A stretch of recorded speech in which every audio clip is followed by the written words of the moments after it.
good Thursday afternoon, everybody. Hope everybody had a good day of trucking out there. I hope that y'all got home safe to your family today. And as my buddy Steve always says, the most important mile that we make every day is that mile that we make home and walk through the door to see our family. Hey, I'm glad everybody's on here tonight. I appreciate everybody joining us in. We got a special guest on here tonight, Mark Corder. Mark is a trucker at heart. He has been a trucker, and he's also been in the safety side of the industry, and also he's also in the fleet maintenance side of the industry nowadays. But if I keep talking and I keep telling you everything, he's not going to have anything to talk to us about tonight. So anyway, it's going to be a good show. Y'all remember that you can call in and you can ask Mark any questions tonight on the show. The number is 229-740-0912. We'll put you on the air.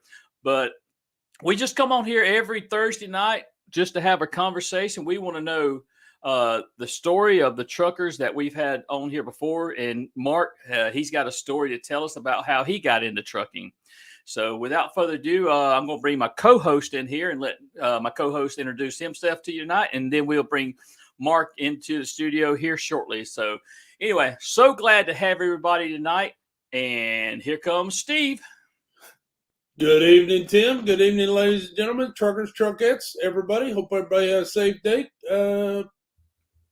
My day started out good, getting even better because I'm on the show. So, Steve, you had a good day in the trucking industry today, moving America forward, I'm sure, keeping everybody supplied with what they need. Did you have anything unusual happen today on the road? On the road? No. It was everybody minded their P's and Q's. They did real good. I was proud of them. And, of course, I stayed in the right lane where I was supposed to and minded my own.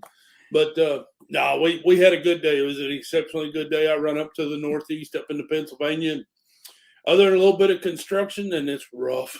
Yeah. It's rough. The roads are rough. But be nice when they get it done. But, no, it was a good day, Tim. Real good day.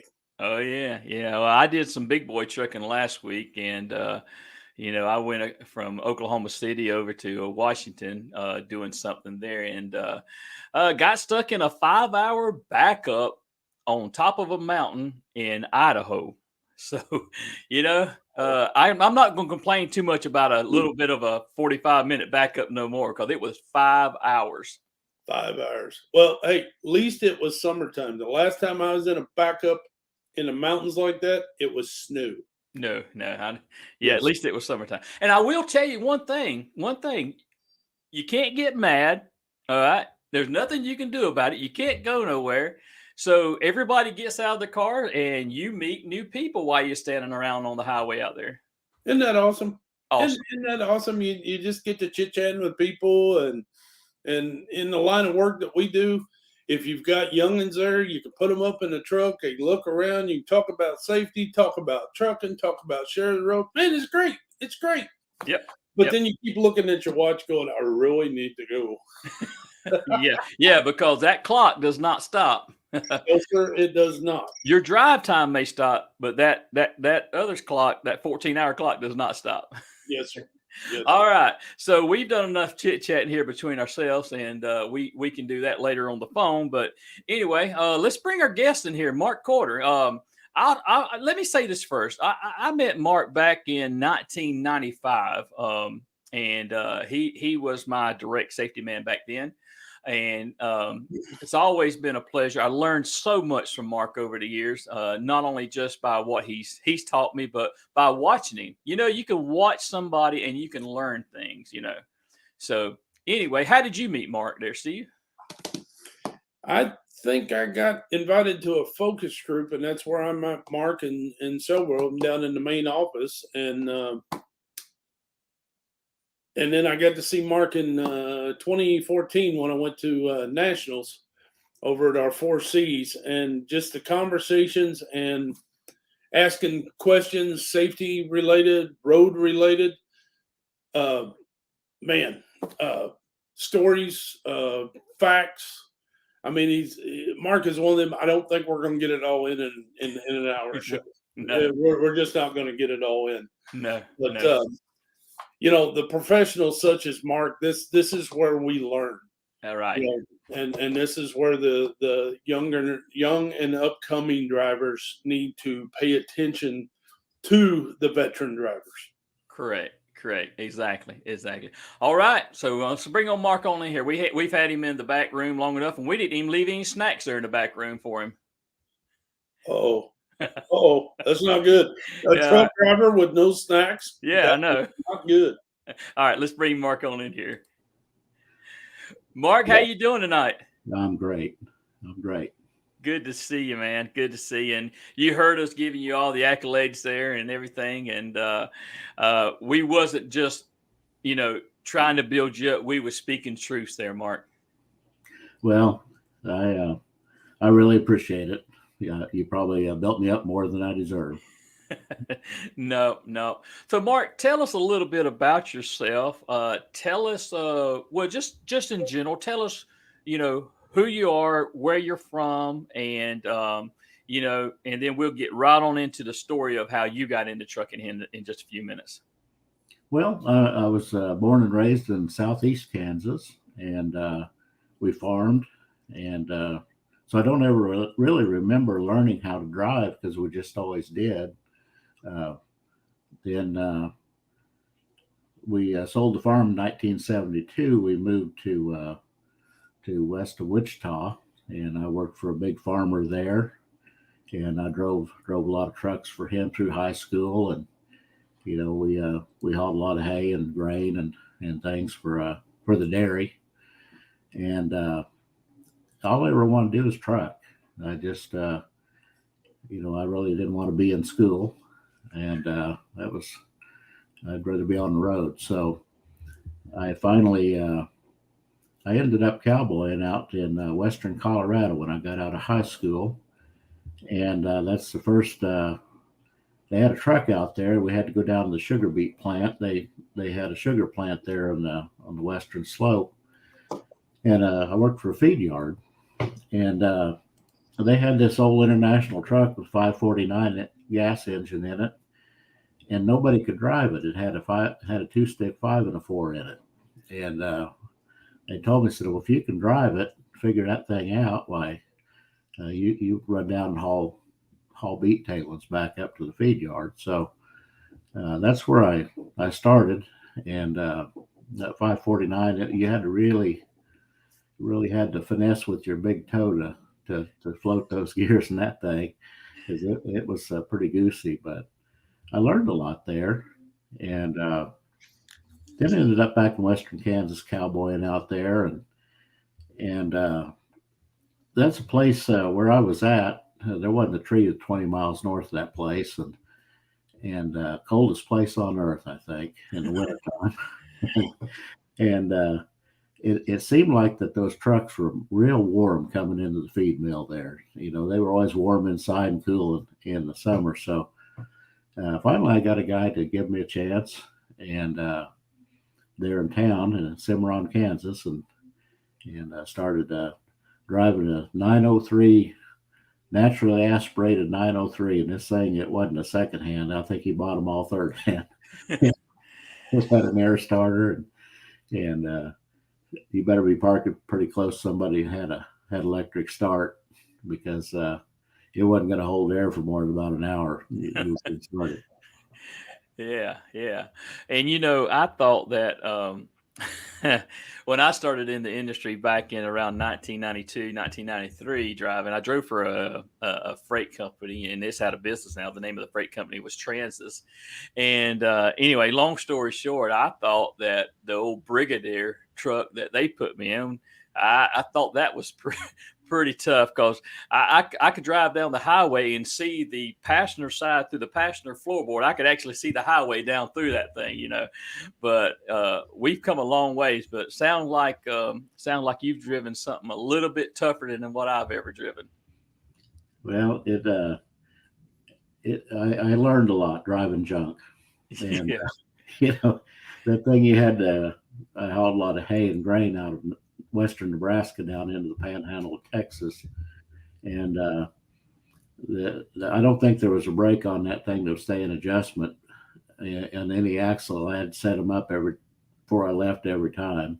Yeah. And that guy just he didn't fix much, but I learned a lot, and I always had a toolbox with me. Oh yeah. Yeah. No doubt. Hey, Steve, you want to jump in there? No, I get tickled at hearing these old stories of what they drove, and then you look at what we got today. Big, major difference. Just a major difference, and it's amazing. They talk about the old school rough and tough truck driver. Mark, right there. You drove it, you worked on it, you had to keep it going, and that is awesome. I love hearing those stories of the old trucks. You guys know what a wig wag is, don't you? No, I don't. What is a wig wag? I'm sure there's some listeners on here like Scott Post and Tom Hawks and all them. They're listening right now, so I'm sure they know what a wig wag is. Well, back before we had lights and buzzers for low air warnings, a wig wag set up in your line of sight above your head, up by the visor, and as you started to lose air, that little stop sign, it would kind of just come down, and if you didn't have enough air to really do much to stop, why it was kind of in your way to drive, because but those things where they called them a wig wag, and they look like a little stop sign, and of course the trucks back then, they were a pre 121 system. That's where we got spring brakes and backflow valves and a lot of other safety features out of the 121 system, or Senate Bill 121 in 1974 was when that was passed. And so that's where we got a lot of our basic foundation air and mechanical brakes on the trucks we drive today. Everything was pretty much built off of that. But before, we still have a kind of a remnant that people probably don't know that came out of that prior to 171 or 121, and that's the wheel chock. If you let a truck, the brakes were held on by air, not by spring, and that mandated that if you lost all air or you set the brakes, they set on mechanical means, which was spring brake. So the chock block was extremely important prior to that, because you park the truck out there, and if you didn't leave it in gear, or you parked the trailer at a dock, that thing would roll off on you once the air bled down. Oh wow. So yeah, we've come a long ways for sure. I actually jumped up in a new KW today that was sitting on our yard. I just want to jump up and see the new dash on it and everything like that. And it's really, really nice. And I think that the trucks, myself personally, have advanced for the better as far as safety goes.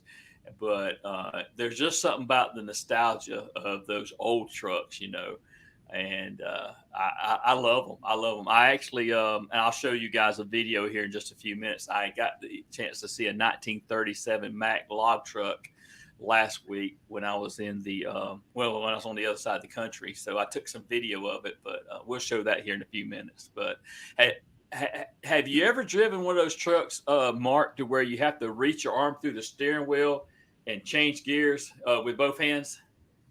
Yeah, that's what I cut my teeth on, was two stick, and Okay. so I never was one to put my arm through the wheel. I think that was kind of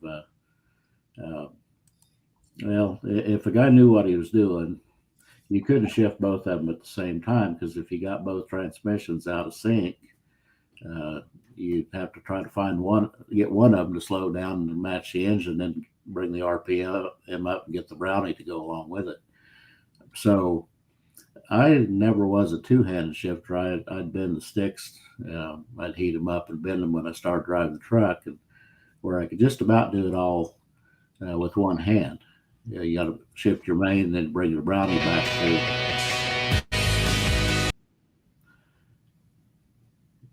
bring the brownie back to under, and so I drove more 4x4 and 5 and 4. So I had a 6 and 4 in a truck one time I built, and that was just a little bit too much. It would run 120 mile an hour on paper, but I never had the guts or the faith in Michelin to run it that hard. But it would give me a gear every 100 RPM going up and down mountains, and so I could run that engine just exactly where I needed it to and keep it. It didn't have a Jake brake; it had a brake saver on it, which was, and it was a cat and 3408 cat, and that was an overhead valve engine, so you couldn't know that one. The problem with that one was that you could not, if you put a Jake on the banks on that engine, you couldn't close the hood. They didn't make the hood wide enough, so they used a brake saver, and that set between the flywheel and the bell housing, and it was basically a torque converter. And up on the dash, you had a switch, and then you had another trolley bar, looked like your trailer brakes, and you turn that switch on when you let off the throttle and lift your foot. That just like the hand of God reaching up there and pulling that trailer back. You just hear a little valve close, and what it would try to do is pump oil backwards through that torque converter and cause it to break. And so you had to regulate the temperature, the oil temperature with that valve that looked like another trailer valve on it, and that's how you would increase or decrease the braking ability with it. So with that engine and that transmission, well, I could run that thing just about dialed in, up or down, about any grade I had to run. So, Mark, switching gears here a little bit, tell me a little bit about your fire truck. You got a fire truck, right?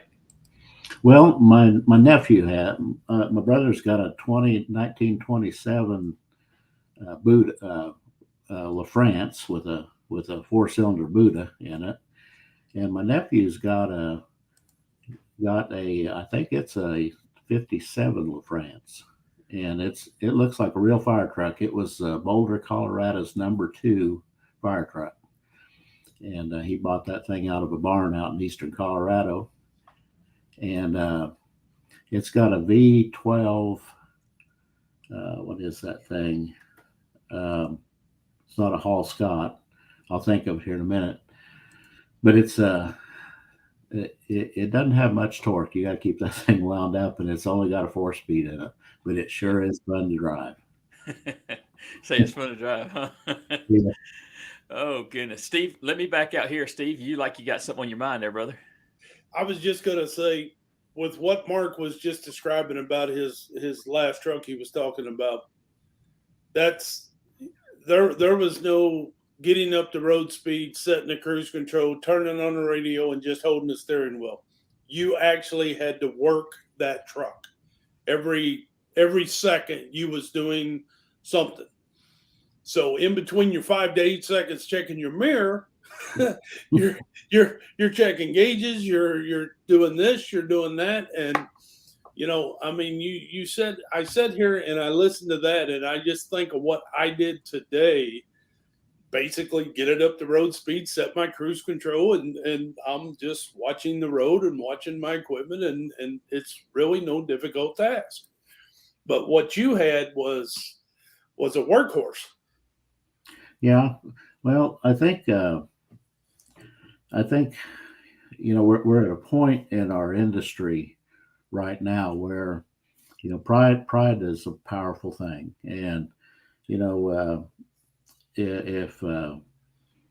want to hear a lot of stories, my kids buy me a T-shirt every year at Christmas. They're always different colors, but they always say the same thing on them.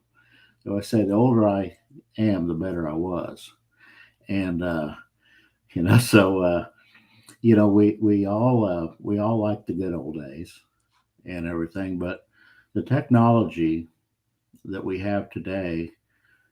When I started trucking, the 121 system was just starting to come out of the factories on trucks. My first truck was a 76 Pete with 4 1/4 cat in it, and a 5 and a 4.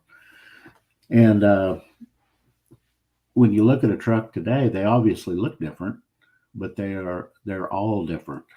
The alloys that the frame rails are built out of is different. The tire compounds, the tires and belt packages, the lubricants, gearing, after treatment, aerodynamics, everything is different. And we're to a point where now there's less to do as far as the physical part of it, and maybe some of the mental part of it. But on the other side of that, now we have more traffic than ever to deal with. We have to have more situational awareness than we have ever had to have. You both drove today and run your routes, and you came back, and Steve, you said everybody pretty much behaved themselves today. But the technology that we have, roll stability, collision mitigation, more autonomy, autonomous features in our equipment, a lot of folks see that as taking the professionalism away from the driver. And I don't believe that. I think what it's doing is transferring that. The guys in airplanes went through this with autopilot. Everybody wanted to fly the airplane. That's why they wanted to be a pilot. They wanted to fly. Now they manage systems. But what those systems allow, and our systems allow to happen, is to free us up so that we have more situational awareness and more time to react and adjust to what's around us, in front of us, behind us, beside us, above us, below us. And so it's a transfer of our responsibility. And I don't think that it takes any of the professionalism away. I think it enhances it. And the brake system that we run on most of our trucks, there's really only two in the United States, Wabco and Bendix. Bendix has probably the most brilliant name for their system, and that's Wingman. Mm-hmm. Because what's your wingman do? He's always got your back. That's right. We're people. We make mistakes. But if we have that backup, that frees us up to be more proactive in our decision making. Right. Yeah, and I think that every one of those systems are a great tool to assist the driver. And I always tell folks whenever I'm actually doing some other stuff as far as safety related, I tell them, I say, hey, you know what? Even on your personal vehicle, you got all these safety features. It's a tool. It's to help you out. But you are the most important safety feature in that vehicle. You're the one that makes those safety conscious decisions. How many decisions do you think you make in a mile of, say, mixed freeway driving? A lot. I wouldn't know how to put a number on it. Yeah. Over 100? Oh, I would think more than that, Mark, because you're constantly, scanning and, checking your mirrors and getting the big picture and, making sure you got yourself an out. I know I'm rattling off the Smith system there, but all that's combined. So there's a lot going on there. Yeah. Well, a lot of people think around 175 to 185 decisions per mile is what we're making. Wow. A lot of those are top of mind, obviously, based on our senses, what our senses are telling us as far as space management and such. But then there's the lower functioning, which is, truck drifts right, we counter steer. We're always, subconsciously making adjustments based off of what we feel and what our senses are telling us. But that's pretty amazing. That's how do you I think even the size of computers today, you probably have to have one about half the size of Texas to to be able to do that. Right. And we do it basically from muscle memory and conscious decision making. That's pretty Right. amazing. It is. It is. Steve? No, it's amazing when he said 185 decisions in a mile. You've been doing this stuff as long as what we have. It's kind of like getting up and walking from the recliner to the refrigerator. You just do it automatically. And to go back, like Tim said, on some events I've been to, a lot of people will ask you about this or that, and I got to stop and think about it, because a lot of the stuff I don't think about. It just comes to me, and I just do it naturally. And you got to think. You sit there, and I do watch myself every once in a while, and it's like, wow, you know, how did I do that just automatically? So that's a lot of stuff that people don't consider. And even a normal four-wheeler, driving to and from the work, they do that. But now they're trying to get what's the right word? Tricky. They're trying to hold one of these things, and it's like, put that down, please. you know, there comes a point there when you're not as good as you think you are. Yeah. Well, that's what these systems. I think we can't learn to rely on them. I've always been very concerned since we started adding more on. We went through ABS twice. The first time when the 121 system was mandated, that was anti-lock brakes were a part of that. And after about a year and a half, I finally, I think everybody cut all the wires on all of them, and because it didn't work, we didn't have. We were trying to do carry signals through analog rather than digital. The technology was there. The technology was very reliable. The V29 had anti-lock brakes on in late or mid 40s, but when you put a system to beating and banging around and temperature variations and salt and all kinds of other elements that it's exposed to, it didn't work very good. So everybody was a little bit afraid of it, because you try to use it and it might work, it might not work. So finally the mandate for that went away, but we got it back in, I think, 94. And then getting people to accept anti-lock braking, I'd get do a lot of accident investigations, and the guy'd run into the back of somebody and ask him what happened. Well, that anti-lock brake thing, it didn't work. I said, well, what did it do? He said, well, it kind of sounded, I could hear like air escaping, it kind of a little bit of chatter, but it didn't stop me. And I said, well, so you think there's something the matter with it? And he said, yeah.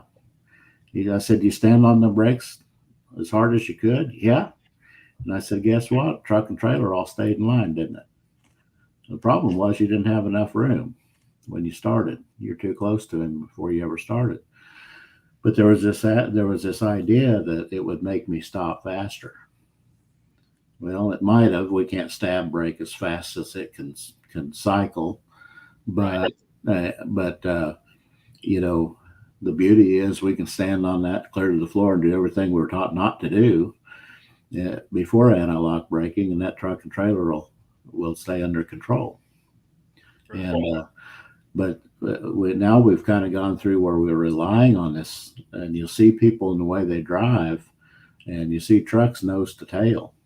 And there is no way that with the following distances that you'll see, and you see them every day.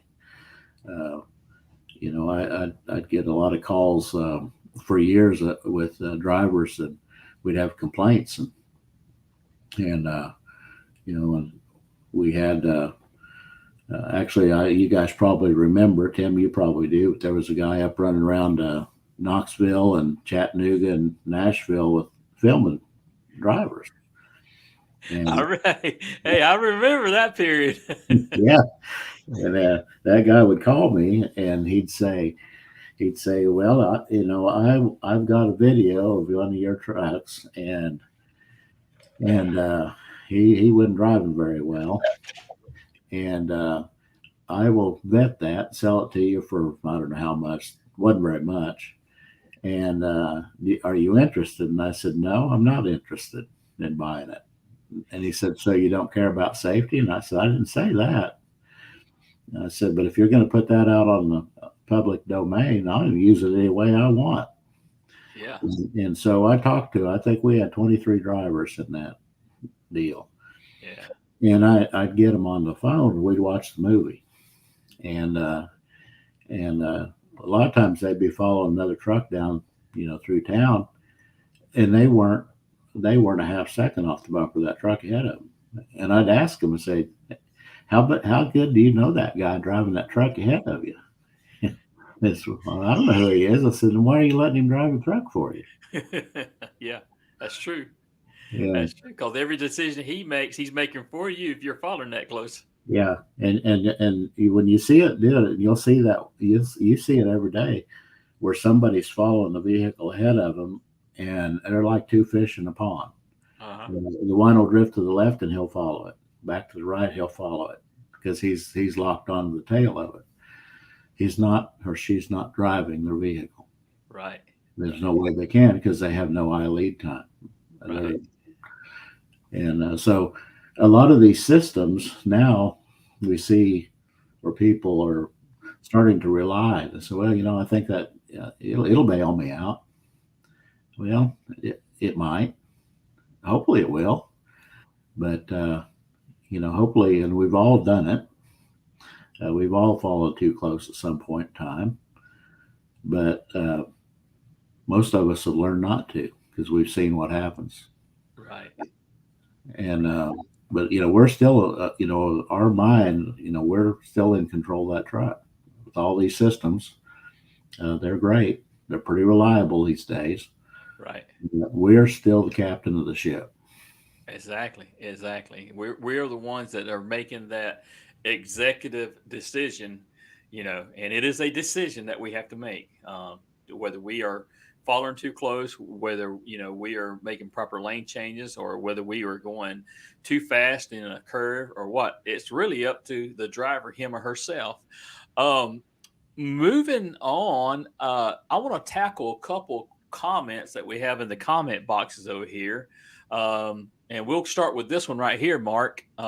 This is from somebody you know very well, Mr. Tony Wainwright. Yeah, good man right there. Toolboxes. He said, how many drivers today carry a toolbox, I wonder? So I carry a certain amount of tools myself in my bag. Steve, how about you? Same way. I got just your normal tools. I mean, if something goes awry, I can hopefully get myself out of a jam. I don't carry no big snap-on toolbox or nothing, but I got just enough, mainly to take my CB in and out, my antennas off and on, but I got a couple wrenches in case a brake fails. You can get it adjusted, get it to a safe haven, something like that, but I don't carry as many as I used to by any means. Yeah. I don't know who this Facebook user is. They didn't give StreamYard permission, so we can't see who they are. Stevie, you might can see on your end as far as on the other page. But anyway, it says, overnight back in the day, had 2-stick trucks for quite a while, right before I hired on in 81. And I never drove a truck with a Wig Wag, but it seems I remember seeing one of my relatives back in the 50s driving one with Time DC. I don't know what that means. With Time DC was they were a huge carrier. Okay, all right. Deregulation took them down as many others. Now the Wig Wag, Mark, that's the thing you were talking about earlier that fell down? Yeah, that's the low air warning device that every truck that I was ever around, I had that for the low air warning if they had air brakes. There's picture one right there. Yep. And that was sent in by one of our great listeners every week, Mr. Tony Wainwright. He sent it to me a while ago, and I was over here trying to get it loaded up. So that's what I was doing a while ago. Yeah. So I've actually seen those before. I just didn't know what they were called. Yeah. They just the more air loss you had, why the farther down it come. And usually, if that thing was down like that one was, you didn't have much to work with. Oh man. Right here, tackling another comment from this Facebook user. I don't know who it is, but this Facebook user says that they learned to drive in a 1970 Ward LaFrance. Yeah. You ever heard of that? Fire truck. Okay. All right. Scott Post, a good friend of the show here and a sponsor, let me say, he sponsors the show. It was that a V12 Detroit diesel? That I had. Scott, if you want to call the show, we'll put you on air. If you want to ask that direct question, we're not real sure if that was the one that you was referring to, Scott. But so Scott Post, if you get a chance, call the show. So we'll see if he calls in here in a minute, Mark. Okay. Let's tackle a couple more. Somebody here,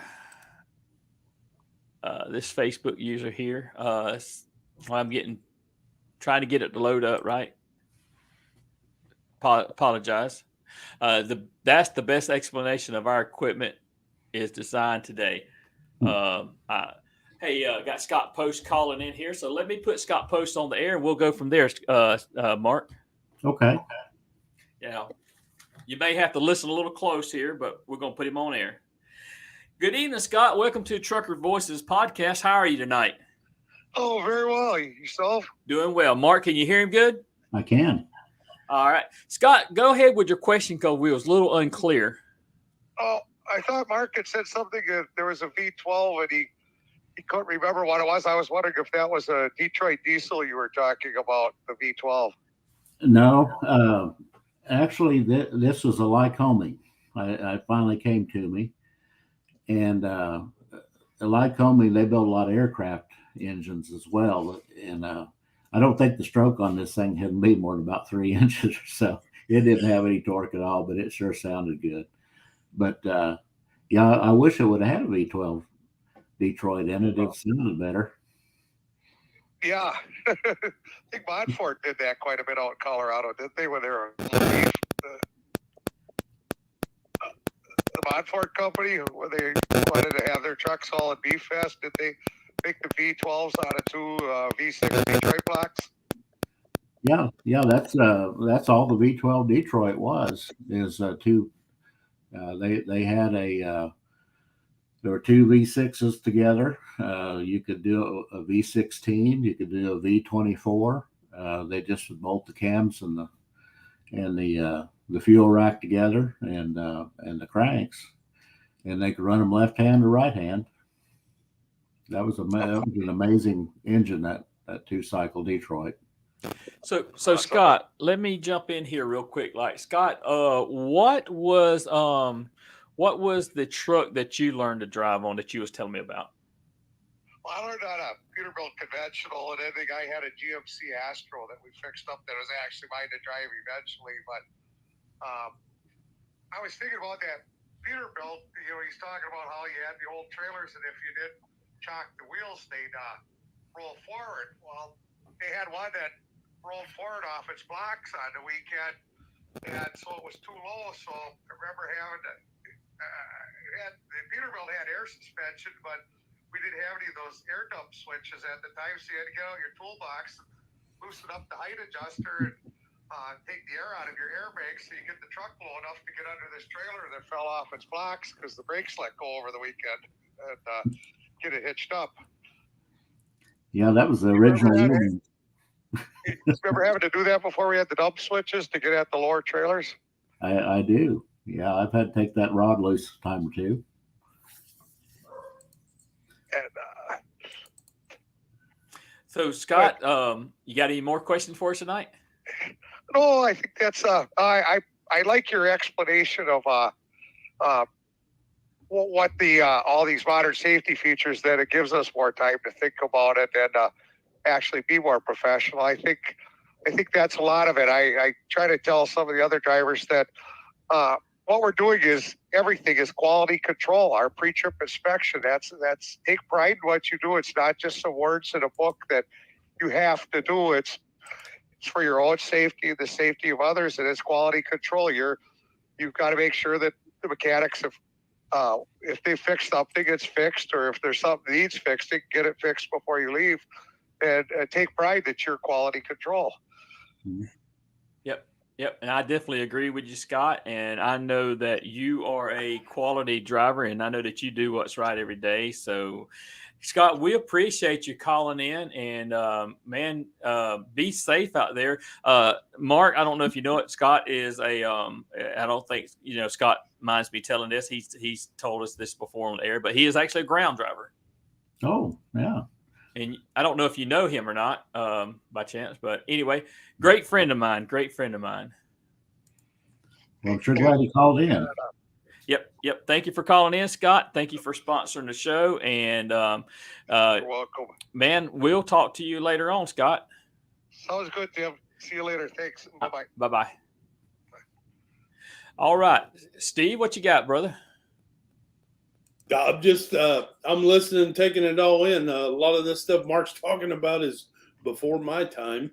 I remember some of the guys back home in Missouri, the owner operators, they had some of them trucks, talked about them trucks and all that stuff. But go ahead, Tim.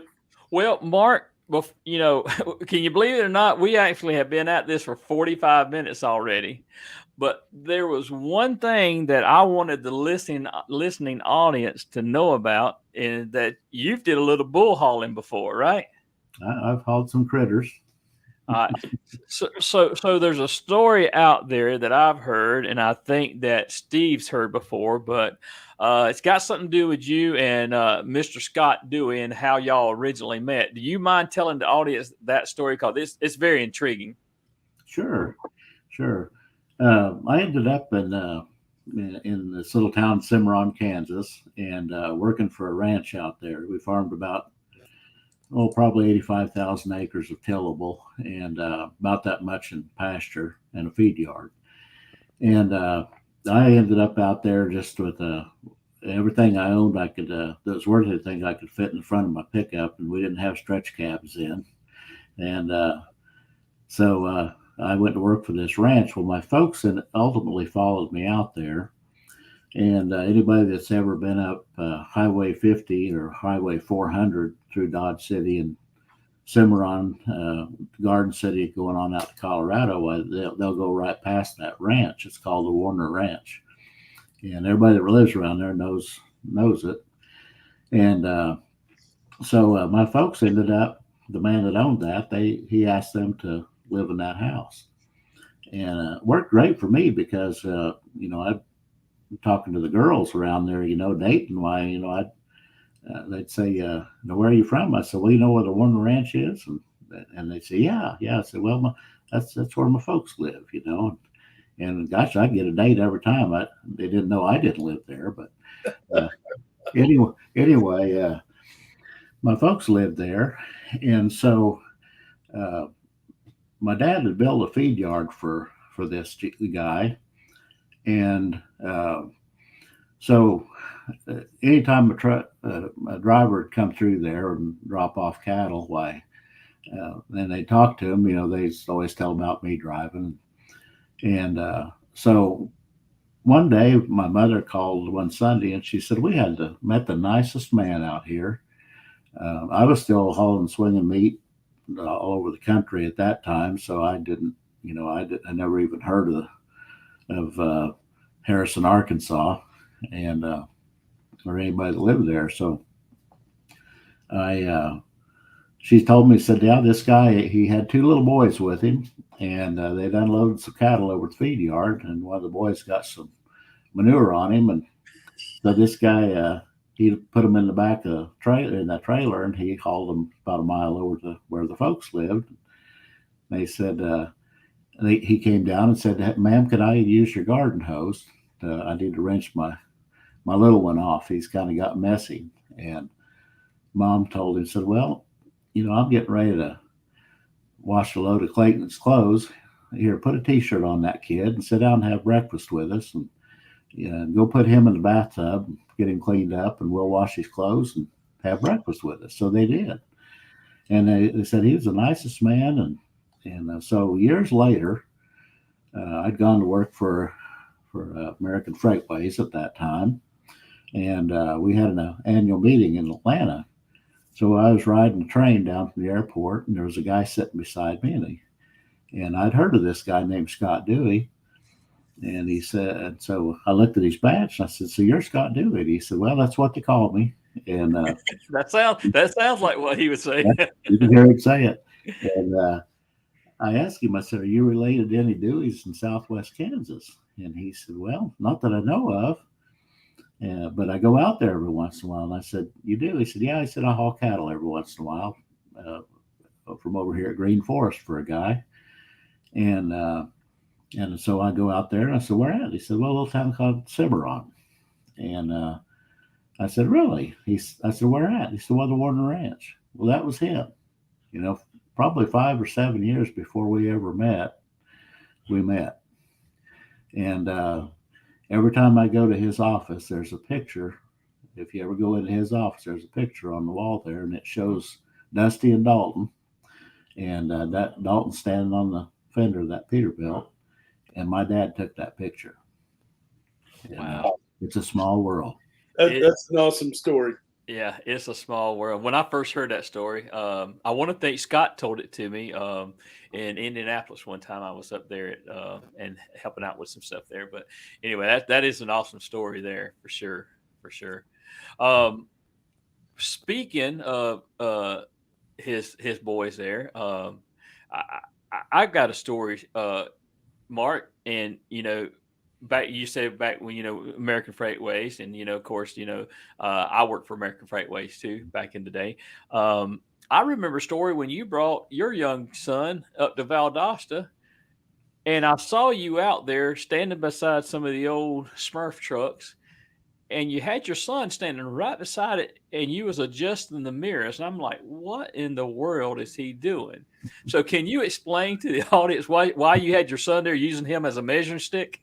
Well, yeah, it was. I think it was a Christmas break or something for him, and he wanted to ride with me, and so I took him along. We were doing road driver meetings, I think, and talking about fatigue, and so one of the other things that I'm always real keen to seeing how people have their mirror systems adjusted. It's amazing what you see or what they can't see. Right. And so I had him out there, and I said, "You stand over here," and I told him, I said, "If I can see you sitting and I'd have him stand there right by the front wheel hub. We had those fender mirrors, and usually what we would see is when we'd have backing accidents, and the guy'd swing the front of the truck right into a pole or a vehicle beside it. And when you look at that mirror, he was using it to corner with. That's not why we put it there. And so I'd put him by the right wheel hub, and if I'd sit there and I'd adjust that mirror till I could see the top of his head. And so he was my measuring stick. Yeah. It's kind of funny how you remember little things like that, over the years. Before we move on to the next thing, because we are what I call the post trip of the show. I want to play a little video clip. I actually filmed this last week when I was up in Washington State, and thought it was pretty cool little truck there. So let me play this for the audience and get you and Steve. I don't know if Steve's even seen this yet, but this thing, I put this video out on TikTok and it's went viral. Okay, so let me share it with you guys.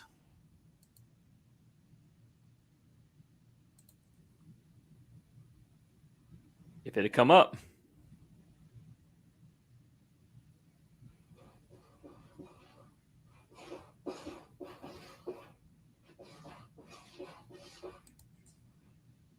I don't know if it's going to play.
So let me preface it by saying that for Facebook, that is not my music. That belongs to somebody else, so we don't get kicked off of here.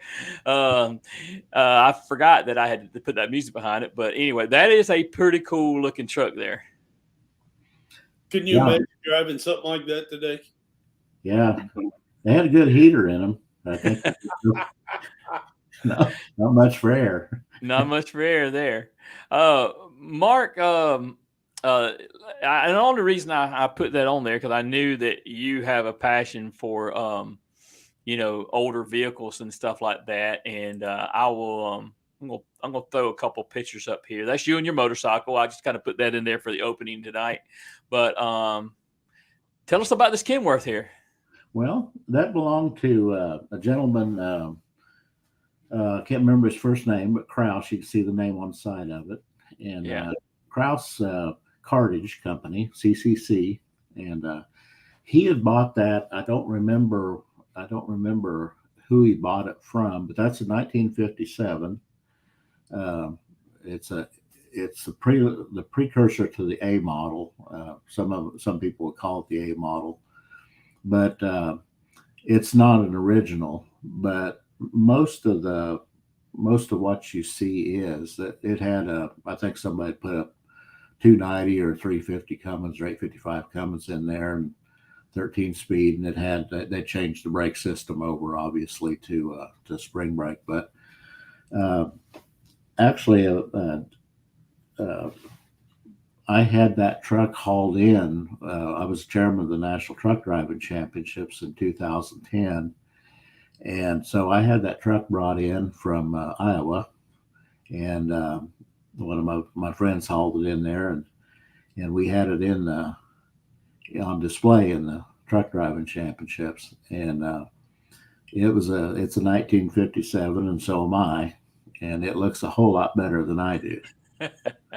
Well, that picture right there of you must have been taken back when? What, 2000 and what did you say?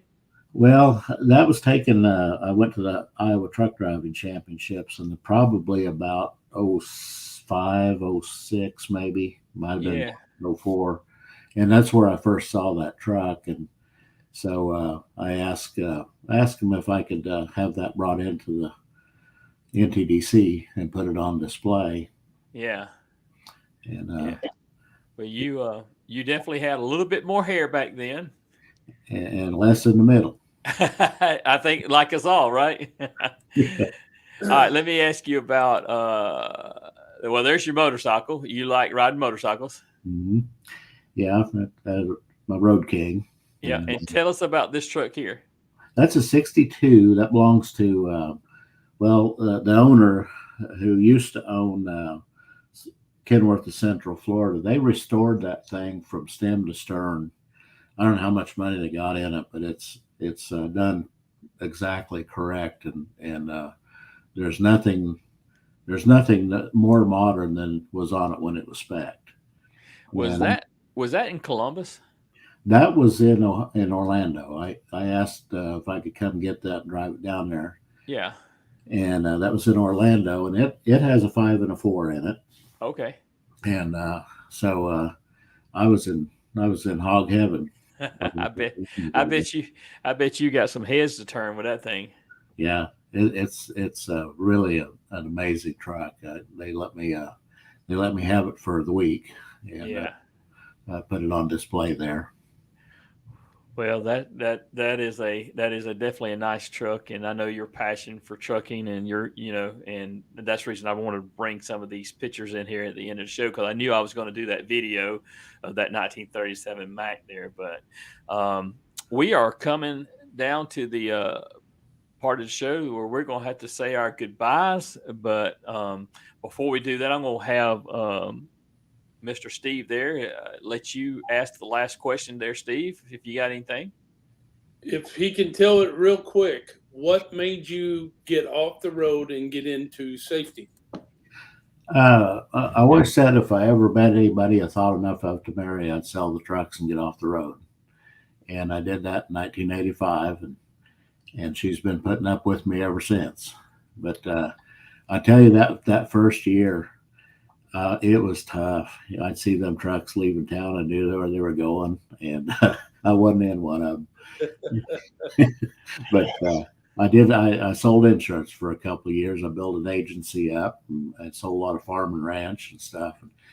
And but I had an opportunity to go back in, and I'll have to leave that for another time. I'll tell you that. Right. Story. Right. Yeah. But with that being said, though, I always tell people behind every good truck driver is a solid husband or wife. Right. And because we need that support to do what we do. Because trucking is a hard life. It's a hard life. But I just want to say thank you very much, Mark. I really appreciate it. Be glad to have you back on and hear some more of your stories and your knowledge. But thank you very much, sir. Well, thank you. It's been my pleasure. Yeah, I told you this hour was going to go by fast, but there's only so much that we can talk about. Hey, audience, I want to let you know that next week we may be having a couple people call in from nationals. And this driver told me to give his number out on air if y'all wanted to call him and contact him out there. His name is Brent Darnell. His number is 770-547-8384, and they may be calling in on at the show next week. So anyway, any of you drivers that's going to nationals, y'all give Brent a call. That number again is 770-547-8384, and y'all get together. And if y'all want to call in the show, give us a little report on what's going on. We'd be glad to have you on air.